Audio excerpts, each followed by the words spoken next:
አባረጋዊም እናታቸው ቅድስት ዕድናን ደቀ መዝሙራቸው ማቲያስን አስከትለው እግረ መንገዳቸውን እያስተማሩ ህሙማን እየፈወሱ ሲሄዱ ደብረ ዳሞ ደረሱ። አምነው ለተከተሏቸው ብዙ ሴቶች በእግረ ደብር ገዳም ገድመውላቸው እናታቸውን እመምኔት አድርገው ሾመውላቸዋል።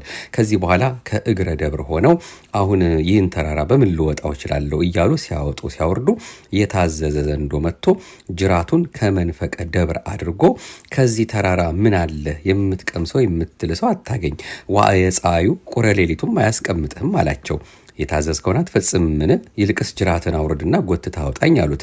60 ክንድ በሚያህል ጅራቱ ጠምጥሞ ቅዱስ ሚካኤል ሰይፈ እሳት ይዞ እየጠበቃቸው ከተራራው ራስ አድርሷቸዋል። ወዲያውም ሃሌሉያ ለአብ፣ ሃሌሉያ ለወልድ፣ ሃሌሉያ ለመንፈስ ቅዱስ ብለው አመስግነዋል። ደብረ ሃሌሉያ መባሉ ቅሉ ስለዚህ ነው። እስከዚህ ጊዜ ድረስ እህል የሚቀምሱት በሰንበተ ክርስቲያን ብቻ ነበር። በዚህ ዕለት ግማሽ ህብስት በልተው ጠገቡ። ከዚህ በኋላ ግን ምድራዊ ህብስት አልተመገቡም።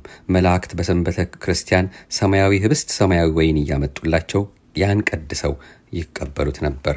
ኋላ ዜና ጽድቃቸውን ሰምተው ከ6000 ያላነሱ ደቀ መዛሙርት ተሰብስበውላቸዋል።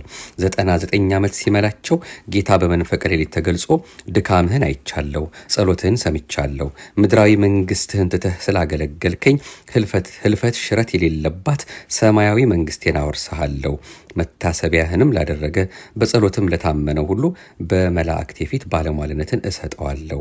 በስምህም የተራበውን ያበላ የተጠማውን ያጠጣ ቤተ ክርስቲያን የሰራ ያሰራውን ዜና ገድልህንም የጻፈ ያጻፈውን የሰማ ያሰማውን እስከ 15 ትውልድ ድረስ እምርልሃለሁ። የእናትህን መቃብር እንደ ሙሴ መቃብር እሰውረዋለሁ፣ አንተንም ሞት አያስደነግጥህም ብሎ ተስፋቸውን ነገራቸው።